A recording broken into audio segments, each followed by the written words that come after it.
Hey guys, welcome to Split. So if you're into gaming, you're average to major gamer, then headsets are something that's going to be really critical to gaming. So today we are looking at the SteelSeries Arctis 7P Plus. This is an upgrade to the 7P. We're going to check out, see if it's something you should be buying or should be considering something else in the Sony lineup. Let's talk about it.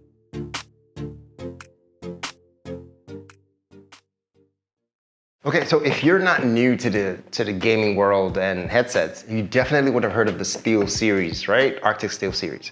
These things have won like a bajillion awards. Just to read a couple: best gaming headset, best high-end gaming headset, best high-end gaming headset overall, best overall gaming headset from Forbes, Wired, IGN, PC Gamer, the list goes on.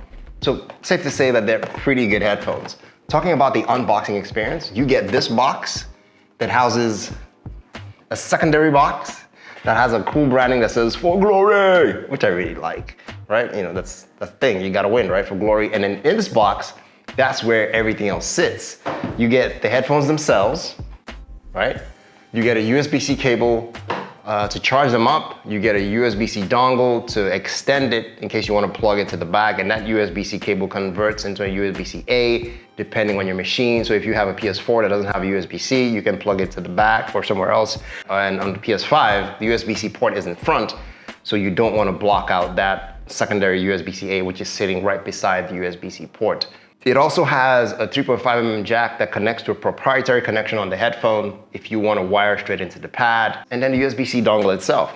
Now, the cool thing about the USB-C dongle is that it can connect to pretty much anything else that has a USB-C port, maybe except Xbox. But it'll work on your Switch, it'll work on your computer, it'll work on your cell phone. So if you're that one headphone for everything guy, this will work if you just carry that dongle around. Just don't lose it, because you won't be able to connect to anything except you're cabled, of course, directly to the 3.5mm jack, which is also proprietary. I'll show you that in a bit. So in terms of outer design, they've kept it true to form. They're called SteelSeries because the headband here is actually steel. This part right here, it's steel that is connected to these two ear cups. Then overlaying that is like a ski band, which you can adjust to your head size. So if you have a massive, noggin like me, you just adjust it. So this helps you sit on that, on your big head, and it takes away the weight from the side. It's a really good design. And if it ain't broke, don't fix it, which is why they've sort of stuck with this pattern.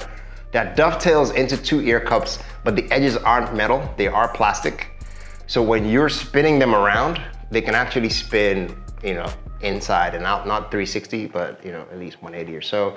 And this is important because depending on the shape of your head, it helps you adjust it to fit. And that way you don't have to worry about tension on these edges, which is why they're pretty durable, especially, when you're gaming and you're moving around, taking them off, putting them on, taking them off, putting them on, and so on and so forth. The padding on the side, I think is made of memory foam actually, because you push it down, takes a bit to come up, push it down, takes a bit to come up. Unlike the Pulse 3Ds, which are just foam, their Pulse 3Ds are comfortable, but these feel much more comfortable, in my experience anyway. They also have about ½ inch of travel when it comes to the ear cups on the inside as well, for that comfort. For some people, this might be enough, and so others, maybe not so much, but they are perfect for me. When it comes to controls on this bad boy, on the left ear cup, you have your mic mute button. The mic mute button indicates on the microphone when it's on or off. So when you push it down, there's a red light that comes on. There's a volume toggle up and down. There's the proprietary 3.5mm jack for sound. And then there's something that seems like a 3.5mm jack, but it's really a share sound port. So you can just plug this to another friend who's beside you, or something that's giving out sound if someone else wants to hear what you're hearing. And then there's a USB charging port to charge these guys up, of course. Same ear cup, there's the extendable microphone. We'll do a bit more about that later. On it, this is where the light is. I don't know if you can see that. If I unmute, it's off. If I mute, it comes on. Yeah, and you can just, put this anywhere you want when you're wearing it, adjust it as you want, and if you don't need it, you just slide it back in, and it's clean, which is kind of cool. Moving on to the right ear cup, there are only two controls on that side. There is the power button, which you hold down to power on, hold down for a couple seconds to power off. If you're playing media, this also acts as a skip track, pause and play. And then there's the side tone button. What side tone is basically like a monitor button. Lets you hear your own voice when you're chatting in the game. So to know if you're shouting or not, because people have the tendency to raise their voices if they can't hear themselves. And that's it, right? So what's missing? What would you say is missing in terms of control? If you compare them to the Pulse 3D Wireless, which has everything on the left cup, right? There's no control, nothing on the right cup. Everything's here. Power button, volume, monitoring to let your voice in. It also has, which is something Sony's not gonna give away to any headset that I know of so far, the control for chat versus music, which is proprietary to them, as far as I know anyway. Let me know if there's another headphone that does that. So this lets you determine if you want your chat to be louder or the game volume to be louder. And you can do that straight from the headphone. Or like these ones where you have to go into the PlayStation and make the adjustment because you can't control it from here. And that's one of the major changes you're gonna get between this and that. This headband sort of gives way up and down, but for me personally, not as comfortable as the SteelSeries. Because again, you can just unstrap that and strap it back in without hoping for the limitation this rubber band brings. And I've sort of broken it. Well, I didn't break this.